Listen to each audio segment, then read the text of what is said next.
കേരളത്തിലെ തിയേറ്ററുകൾ ഏറ്റവും അധികം ദിവസം പ്രദർശിപ്പിച്ച സിനിമ ഏതാണെന്ന് നിങ്ങൾക്കറിയാമോ?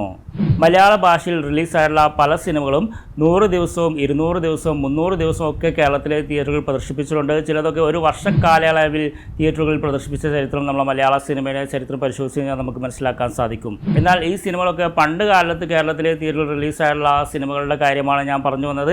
ഇന്നത്തെ കാലത്ത് ഒരു സിനിമയും 100 ദിവസമൊന്നും പ്രദർശിപ്പിക്കാൻ പോകുന്നില്ല. ഇന്നത്തെ കാലത്ത് ഒരു സിനിമ 2 ആഴ്ച പ്രദർശിപ്പിച്ചാൽ തന്നെ ഭാഗ്യമെന്ന് പറയാം. അല്ലെങ്കിൽ ചിലതൊക്കെ 30 ദിവസം, ചിലതൊക്കെ കൂടി വന്ന 50 ദിവസം.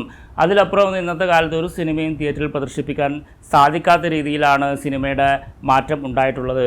എങ്കിൽ കൂടിയും പണ്ടത്തെ കാലത്ത് ഒരുപാട് സിനിമകൾ 100-ലധികം ദിവസങ്ങൾ അല്ലെങ്കിൽ 200-ഉം 300-ഉം ഒരു വർഷക്കാലമൊക്കെ കേരളത്തിലെ തിയേറ്ററുകൾ പ്രദർശിപ്പിച്ച ചരിത്രം നമുക്ക് മലയാള സിനിമയുടെ ചരിത്രം പരിശോധിച്ചാൽ മനസ്സിലാക്കാൻ സാധിക്കും. ഈ സിനിമകളുടെയൊക്കെ ഒരു പ്രത്യേകത എന്ന് വെച്ചാൽ ഈ സിനിമകൾക്ക് ഉത്സവ കാലഘട്ടത്തിൽ റിലീസായിട്ടുള്ള സിനിമകളാണ് എന്നുള്ളതാണ്. അതായത് ഓണത്തിനോടനുബന്ധിച്ചും വിഷുവിനോടനുബന്ധിച്ചൊക്കെ കേരളത്തിലെ തിയേറ്ററുകൾ റിലീസാവുന്ന സിനിമകളാണ് വമ്പൻ വിജയമായി മാറുന്നതും ഒരുപാട് കാലം തിയേറ്ററിൽ പ്രദർശിപ്പിക്കുന്നതും. അപ്പോൾ ഈ വിഷുവിനോടനുബന്ധിച്ചും, അതായത് 2024 വിഷുവിനോടനുബന്ധിച്ചും നിരവധി നല്ല നല്ല സിനിമകളാണ് കേരളത്തിലെ തിയേറ്ററിൽ പ്രദർശിപ്പിക്കാനായി തയ്യാറെടുത്തുകൊണ്ടിരിക്കുന്നത്. ചിലതൊക്കെ നമ്മൾ ഏറെ ആകാംക്ഷയോടെ കാത്തിരിക്കുന്ന, വളരെ കാലങ്ങളായി കാത്തിരിക്കുന്ന സിനിമകളും ഇതിൽ പെടുന്നുണ്ട്. നമസ്കാരം, ഞാൻ ജുബൈർ. എൻ്റെ ഏറ്റവും പുതിയ വീഡിയോയിലേക്ക് സ്വാഗതം. അപ്പോൾ ഈ വീഡിയോയിൽ ഡിസ്കസ് ചെയ്യാൻ ഉദ്ദേശിക്കുന്നത് എന്താണെന്ന് ഞാൻ ഓൾറെഡി പറഞ്ഞു കഴിഞ്ഞു. കേരളത്തിലെ തിയേറ്ററുകളിൽ ഈ വരുന്ന വിഷുവിനോടനുബന്ധിച്ച് റിലീസാവുന്ന അല്ലെങ്കിൽ വിഷു റംസാനോടനുബന്ധിച്ച് റിലീസാവുന്ന സിനിമകളുടെ ലിസ്റ്റാണ്. അപ്പോൾ ഇതിൽ നമ്മൾ ഒരുപാട് നാളായി കണ്ണിൽ എണ്ണ ഒഴിച്ച് കാത്തിരിക്കുന്ന സിനിമയുമുണ്ട്, നമ്മളുടെ പ്രിയപ്പെട്ട താരങ്ങളുടെ സിനിമകളെല്ലാം ഉണ്ട്. അപ്പോൾ നമുക്ക് ഒട്ടും സമയിക്കാതെ ഡയറക്റ്റായിട്ട് വീഡിയോയിലേക്ക് എടുക്കാം. നമ്പർ 4, ജയ് ഗണേഷ്.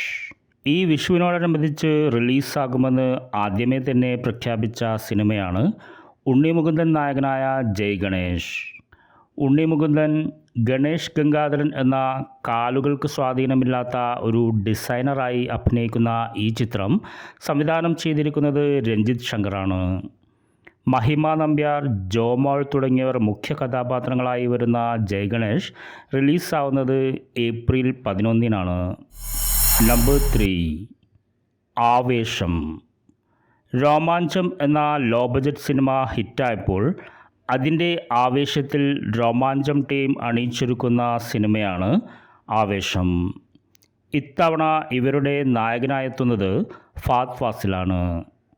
നസ്രിയ ഫഹദ്, അൻവർ റഷീദ് എന്നിവർ ചേർന്ന് നിർമ്മിക്കുന്ന ഈ ചിത്രം ഏപ്രിൽ 11-നാണ് കേരളത്തിലെ തിയേറ്ററുകളിൽ പ്രദർശനത്തിനെത്തുന്നത്. സുഷിൻ ശ്യാമിൻ്റെ പശ്ചാത്തല സംഗീതത്തിൻ്റെ അകമ്പടിയോടെ ജിത്തു മാധവൻ സംവിധാനം ചെയ്യുന്ന ആവേശത്തിന് രോമാഞ്ചത്തിൻ്റെ വിജയം ആവർത്തിക്കാനാവുമെന്ന പ്രതീക്ഷയിലാണ് പ്രേക്ഷകർ.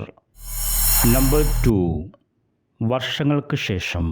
വർഷങ്ങൾക്ക് മുമ്പ് മലയാളികളെ ഏറെ സ്വാധീനിച്ച സിനിമകളായിരുന്നു മോഹൻലാൽ ശ്രീനിവാസൻ കൂട്ടുകെട്ടിൽ റിലീസായിരുന്നത്.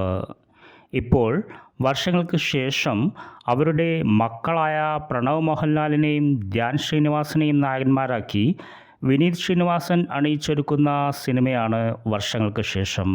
സിനിമ മോഹിച്ച് മദ്രാസിലെത്തുന്ന ചെറുപ്പക്കാരുടെ കഥ പറയുന്ന ഈ സിനിമ മലയാള സിനിമയുടെ 80കളിലെ ചരിത്രം തന്നെ തുറന്നു കാട്ടുമെന്ന സൂചനയാണ് ട്രെയിലറിലൂടെ നൽകുന്നത്. നിവിൻ പോളി, കല്യാണി പ്രിയദർശൻ, ബേസിൽ ജോസഫ്, അജു വർഗീസ് തുടങ്ങിയവർ അണിനിരക്കുന്ന ഈ സിനിമയും റിലീസാവുന്നത് ഏപ്രിൽ 11 തന്നെയാണ്. നമ്പർ 1, ആടുജീവിതം. മലയാളികൾ നീണ്ട 11 വർഷക്കാലമായി കേട്ടുകൊണ്ടിരിക്കുന്ന സിനിമയാണ് ബെന്യാമിൻ്റെ നോവലായ ആടുജീവിതത്തിൻ്റെ ചലച്ചിത്രാവിഷ്കാരം. പൃഥ്വിരാജ്, നജീബായി അഭിനയിക്കുന്ന ഈ സിനിമയ്ക്ക് വേണ്ടി പൃഥ്വിരാജും സംവിധായകനായ ബ്ലസ്സിയും ടീമും 8 വർഷക്കാലമായി കഠിനാധ്വാനം ചെയ്യുകയാണ്.